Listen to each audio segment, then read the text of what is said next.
அன்பு சொந்தங்களுக்கு வணக்கம். நேற்று ஒரு கணக்கு சொல்லியிருந்தேன். அந்த கணக்கை பார்த்துட்டு என்கிட்ட ஒரு தோழி, நீங்கள் என்ன ஆர்டி வச்சுருக்கீங்களா, இப்படி பேசியிருக்கீங்க அப்படின்னு சொன்னாங்க. அவங்களுக்கும் சேர்த்து மற்றவங்களும் ஒரு வேளை வீடியோ பார்த்தவங்க அப்படித்தான் புரிஞ்சுக்கிட்டீங்களோ தெரியல. அதனால் இந்த வீடியோவை திரும்ப ஒரு வாட்டி போடுறேன்.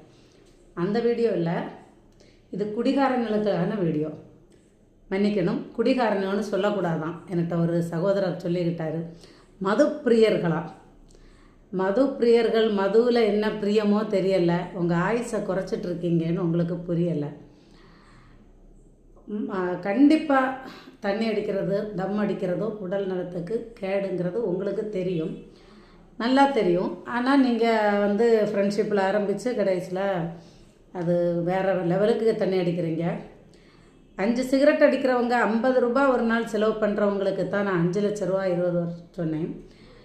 ஒரு 2 கோட்டரோ 1 கோட்டர் அடித்து ஒரு நாளைக்கு தண்ணி அடிக்கிறவங்க, ஒரு ஆட்டோ தொழிலாளியாகட்டும், கூலி தொழிலாளியாகட்டும், ஒரு கொத்தனாராக இருக்கட்டும், ரொம்ப வறுமை கோட்டுக்கு கீழே இருக்கிற எல்லாருமே நிறைய பேர் 500 ரூபாய்க்கு ஒரு நாள் தண்ணி அடிக்கிறீங்க.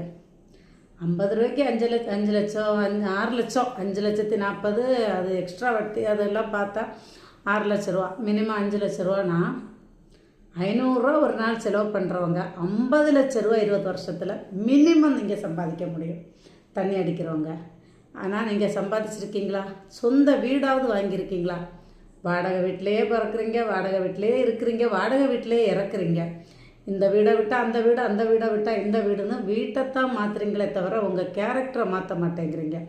நம்மளை ஒரு வீட்டு வாடகைக்கு இருக்கிறோம், இப்படி பேசுகிறாங்க, நம்ம இவ்வளோ வறுமையில் இருக்கிறோம், நம்ம கடன் வாங்குகிறோம், கடன் தொழிலில் இறந்து போகிறோம், இதெல்லாம் நமக்கு தேவையா?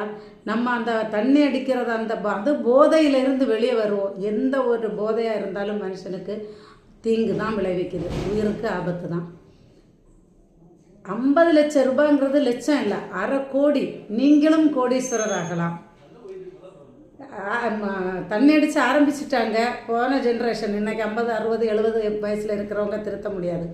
ஆனால் நாளைய ஜென்ரேஷன், இன்றைக்கி காலேஜ் படிக்கிறவங்க, ஸ்கூல் படிக்கிறவங்க, படித்து முடித்தவங்க, இப்போ குடிக்க ஆரம்பிச்சிருக்கிறவங்க எல்லாம் கொஞ்சம் யோசிங்க, தயவு செய்து யோசிங்க. செத்து போயிடாதீங்க, செத்து போயிடுவீங்க கண்டிப்பாக. நான் இப்படி பேசுகிறதுனால என்ன உங்களுக்கு பிடிக்காம கூட போகலாம். ஒரு தாயாக இருந்து ஒரு தாய் உள்ளத்தோடு சொல்கிறேன், தண்ணி அடித்து தம் அடித்து ஆயுசை குறைச்சிக்கிறாதீங்க, ஆரோக்கியத்தை குறைச்சிக்காதீங்க. கோடீஸ்வரனாக சந்தோஷமாக இருக்கலாம். ஒரு ஆட்டோ தொழிலாளி கூட டெய்லி 500 ரூபா சேமிக்கிறதா இருந்தால் 20 வருஷத்தில் 50 லட்ச ரூபா சம்பாதிச்சு கோடீஸ்வரனாக வாழலாம். நீங்களும் கோடீஸ்வரன் ஆகலாம்.